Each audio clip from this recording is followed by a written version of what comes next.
নমস্কার বন্ধুরা, কেমন আছো তোমরা সবাই? আশা করি প্রত্যেকে ভালো আছো। অন্নপূর্ণা যোজনাতে ফর্ম ফিল আপ করার সময় আমরা দেখছি প্রায় 10টা কমন ভুল সবাই করছো। যেখানে হেড অফ দ্য ফ্যামিলি কাকে রাখবে, লক্ষ্মীর ভান্ডারে আবেদন করতে একটা ফর্মেই সমস্ত পরিবারদের হয়ে যাবে, নাকি পরিবারের আলাদা আলাদা মেম্বার আবেদন করলে আলাদা আলাদা ফর্ম তুলতে হবে, এরকম অনেক কনফিউশন রয়েছে। তো এই ভিডিওটা দেখো, সমস্ত কনফিউশন দূর করে দিচ্ছি। এই ভিডিওতে আমরা ইন ডিটেল আলোচনা করব কোন 10টা ভুল মানুষজন ন্যাচারালি বা বেসিক্যালি করছে, যেগুলো করা যাবে না, যেগুলো করলে আপনার অন্নপূর্ণা ভান্ডার প্রকল্পের আবেদন ফর্ম বাতিল বা রিজেক্টেড হয়ে যেতে পারে। চলুন শুরু করা যাক। এবং এরকম গুরুত্বপূর্ণ ভিডিও আরো পাওয়ার জন্য আমাদের ইউটিউব চ্যানেলটিকে সাবস্ক্রাইব করে রাখবেন, আমাদের ফেসবুক পেজটিকে ফলো করে রাখবেন। এখানে প্রথমে দেখো, আমাদের কাছে অন্নপূর্ণা যোজনার যে বাংলা ফর্ম সেটা রয়েছে।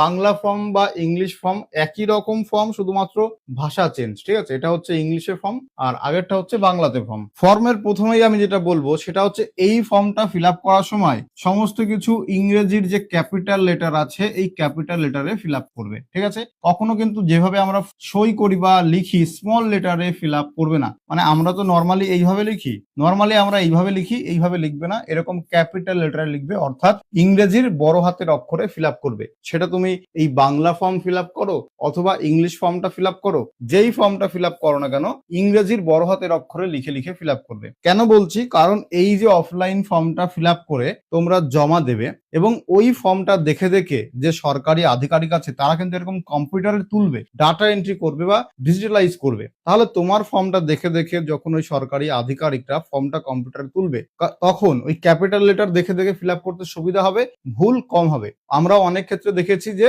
বিশেষ করে যুব সাথীতে যখন ফর্ম ফিল আপ হয়েছিল, অফলাইনে ফর্ম জমা দেওয়ার পরেও সরকারি আধিকারিকরা ডেটা এন্ট্রি করার সময় ভুল করেছে। আবেদনকারী ফর্ম জমা দিয়েছে সমস্ত সঠিক তথ্য দিয়ে, আধার কার্ড ঠিক দিয়েছে, ব্যাংক ডিটেল ঠিক দিয়েছে, কিন্তু ওই সরকারি আধিকারিকরা ডাটা এন্ট্রি অপারেটর তারা যখন ফর্মটা ডিজিটালাইজ করতে গেছে তখন কিন্তু তারা ভুল করেছে। তো এই জন্য এই ভুলটা যাতে না হয় তার জন্য সমস্ত কিছু ইংরেজির ক্যাপিটাল লেটার লিখবে। ঠিক আছে, আরো ভালো করে বোঝাচ্ছি। তোমার ধরো নাম লিখতে বলেছে, তো এইভাবে লিখবে, প্রথমে ফার্স্ট নেম এরকম ক্যাপিটাল লেটারে, একটু স্পেস দিয়ে বা ফাঁকা দিয়ে, তারপরে তোমার নাম বা পদবি সেটা এরকম ক্যাপিটাল লেটারে, তাহলে ইংরেজির বড় হাতের অক্ষরে লিখতে হবে। এবার এখানে প্রথমে যে পারিবারিক পরিচয়, এখানে অনেকে বুঝতে পারছে না পরিবারের প্রধানের নাম বা হেড অফ দ্য ফ্যামিলি কাকে রাখবে। দেখো, প্রত্যেক পরিবার অনুযায়ী এটা আলাদা আলাদা ভাবে ডিপেন্ড করছে তোমার ফ্যামিলিতে মেম্বার কতজন। এবার এই ফর্মে এক জায়গায় বলেছে যে ফ্যামিলি মেম্বারকে কারা, তোমার বাড়িতে একই রান্নাঘর থেকে একই হাঁড়িতে রান্না হলে যতজন খাবার খায় সেটা হচ্ছে তোমার ফ্যামিলি। তাহলে ভালো করে বুঝবে, তোমার বাড়িতে মনে করো রান্নাঘর